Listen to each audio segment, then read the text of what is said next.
Yo, what's good, YouTube? ZAMCRO here, aka Scoop, back with the Ninamori Nation Draft League Season 3, and we've got our week number 7 match against K. Kirby and his Albany Altarias.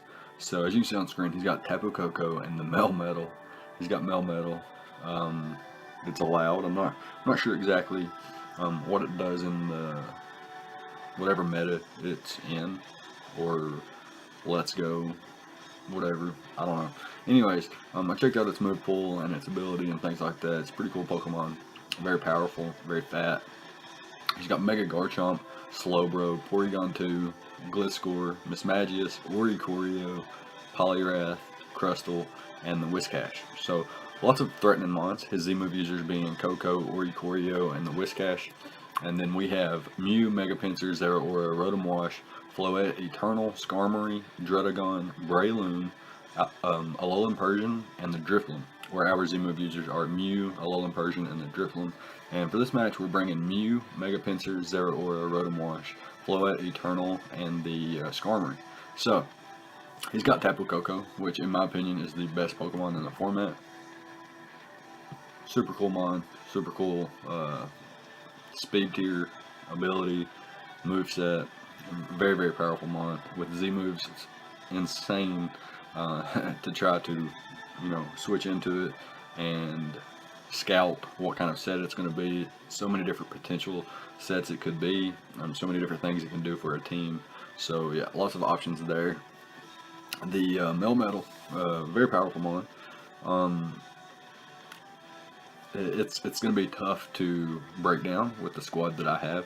I guess I could have brought something like Breloom to try to break it a little bit easier, but ultimately I decided for the team that I have. So Garchomp, Mega Garchomp's an amazing breaker. It's something that may or may not come versus my team though.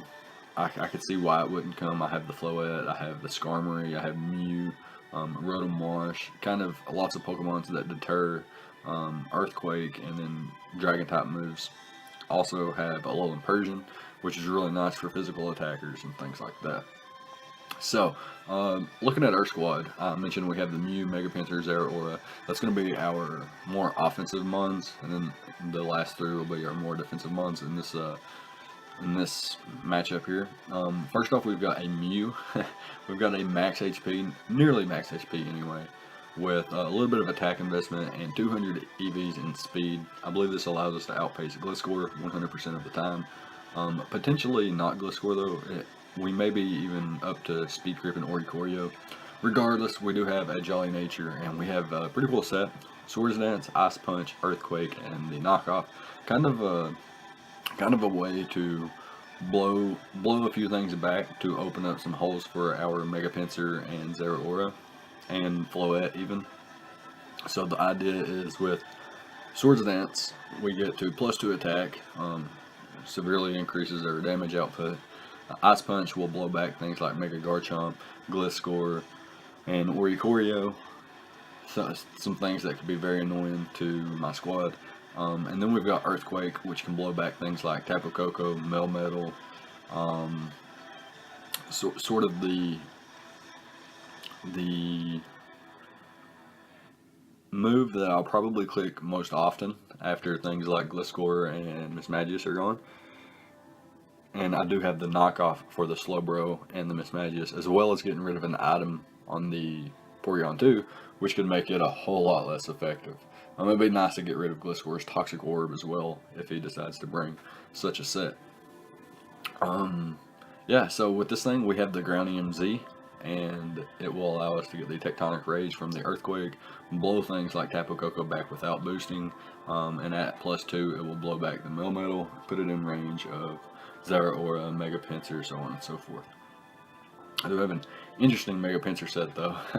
We'll talk about it right now. We've got a Jolly substitute variant with Swords Dance and Quick Attack, and our last move is the Flail. So if you don't know what Flail is, it's kind of like Reversal, except that it's a normal type move.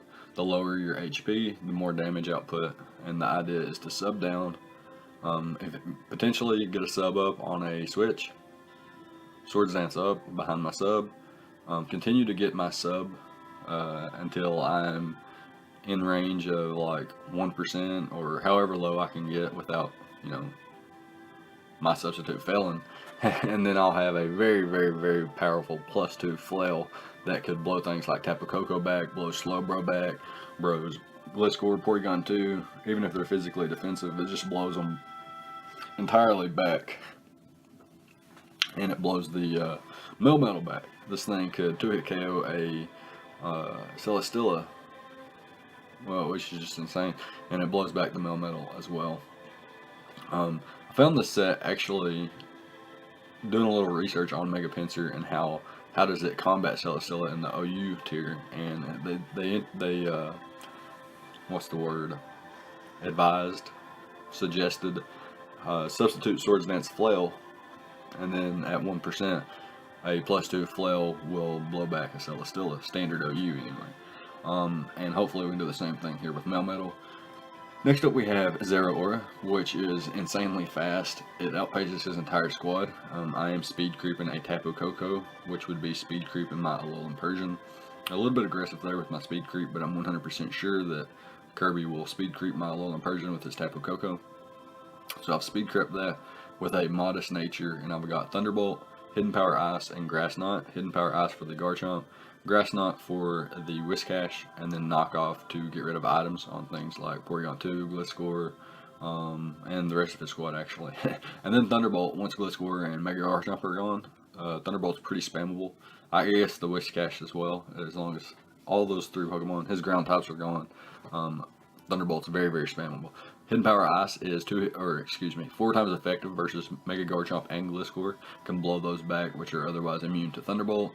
And then got the Grass Knot for the Whiscash. I'm not a item boosting mon this week.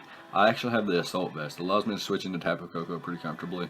With the Volt Absorb, I can come in on his electric type moves, which would be aimed at things like Mew, Mega Pinsir, Rotom Wash, and Skarmory, and even the Floette. So I definitely believe I can switch in on that. If he goes for something like Dazzling Gleam, my Assault Vest and my HP investment allows me to take 2 Dazzling Gleams after Stealth Rocks pretty comfortably, so I don't have to really worry about ever being 2-hit KO'd or anything like that.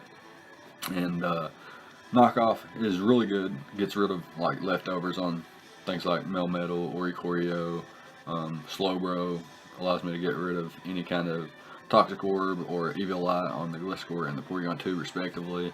I can catch the Whiscash, kind of, scout what kind of, maybe it had the Rindo Berry, it comes in on a knockoff, and then I can put it in Grass Knot range, so on and so forth, things like that.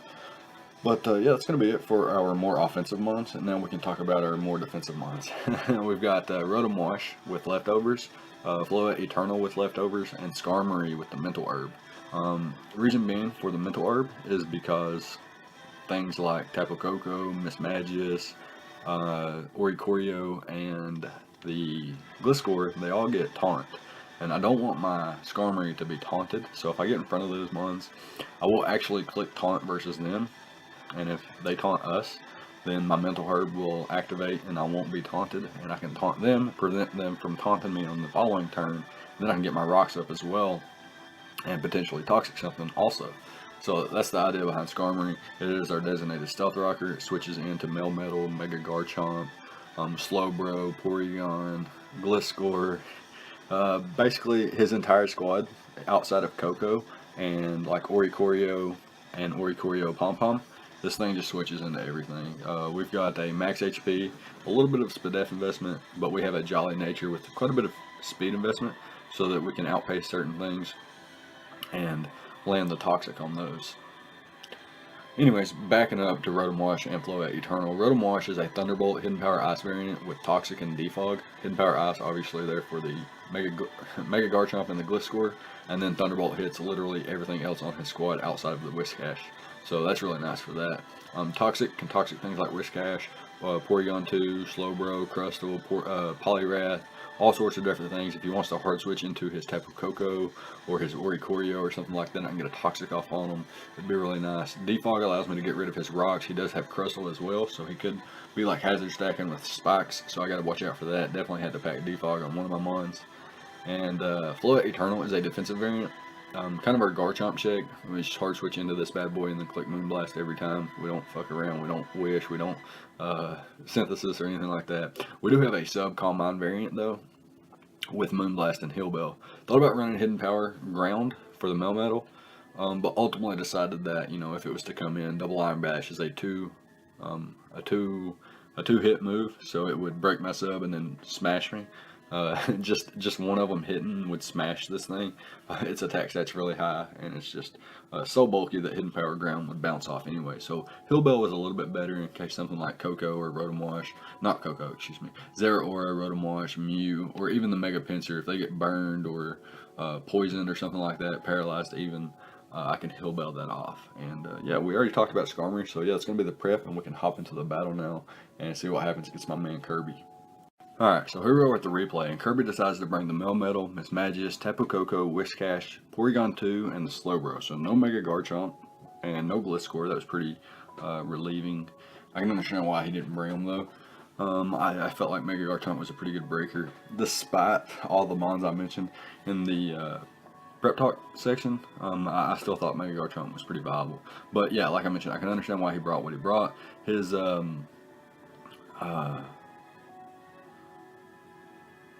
wait a second here. I'm not sure of Melmetal or Whiscash actually getting Stealth Rocks. So that's interesting right off the bat. Anyways, we have 3 potential Stealth Rockers in Mew, Mega Pinsir, and Skarmory. So he may expect me to lead with one of them to get my rocks up. We are going to see what he leads off with here, though. I believe he takes off and leads with Tapu Koko, and I'm going to lead off with my Mew and see what he wants to do here. So he does leave it off with his Tapu Koko, and I lead off with Mew like I mentioned, and he just Volt Switches out. I knew I could take any one hit because of my HP investment, and he goes into the Mismagius on my Earthquake, so really nice play on that. I'm going to hard switch into my Zeraora as he goes for the Shadow Ball, and thanks to my Assault Vest, this can't 2-hit KO me, and he goes out into his Whiscash, which I'm just going to knock off its item. Knockoff was a solid play versus Mismagius as well, so it's kind of no drawback, and I'm going to hard switch into my Rotom here as he just throws off a Toxic. So, depending on what kind of set he is, he does reveal to be a Toxic Protect set. Kind of annoying. It's better than a sub-Toxic Gliscor though, I suppose. I am going to land my Toxic as he switches out into the Mismagius, so that's really good for me. I don't have a solid switch in though. The damage he revealed earlier just revealed that he's like Specs, like Mismagius is Specs, and I have no Ghost Resist in this matchup, so that's a little bit unfortunate on my part. I could have brought a Alolan Persian, but ultimately I decided against it. Anyways, I bring in the Zeraora here. I'm going to click Knockoff again. Eventually, Whiscash here is going to be in range of Grass Knot, and I'll be able to go for that eventually. Here, I'm going to double out into my Floette Eternal, predicting his switch, but he actually switches or goes for the Protect, and I'm going to sub up here, knowing that he's revealed Toxic already. And he's going to be able to easily switch into his Melmetal as I go for the Calm Mind. I probably should have just got a little bit of chip on this thing. Unfortunately, I went for the Calm Mind though to try to scare him, especially if he didn't stay in. I go into Rotom Wash, and it takes a fuck ton, or excuse me, it takes a lot from the Double Iron Bash. And I go for the Thunderbolt, trying to get some chip damage off there, but he does go into his Whiscash here. And I'm just going to throw off the Toxic. I made a play earlier, and I figured he wouldn't Protect there, expecting me to switch, or he may go for Toxic, expecting me to switch.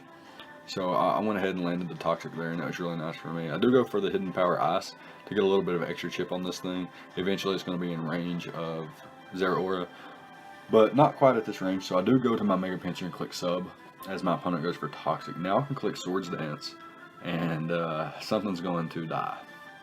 So he goes for Scald here. I'm going to sub up once again, I believe, to get in range of Flail doing a monstrous amount to everything. However, he does break my sub. I didn't realize that he was going to die to poison there. So now he's able to bring into his Tapu Koko, which does give me my Zeraora, actually giving me some health back. And my Thunderbolt's actually almost a 2-hit KO. I'm going to be able to get some big damage off here. He switches out to his Porygon as I click Knockoff, expecting that. And now I can switch out accordingly here. Go into my Mew as he goes for the Tri-Attack. I don't have any kind of recovery, so I'm just going to knock his item off. Or excuse me, just click Knockoff, expecting the Slowbro to come in, because I've already knocked his item off.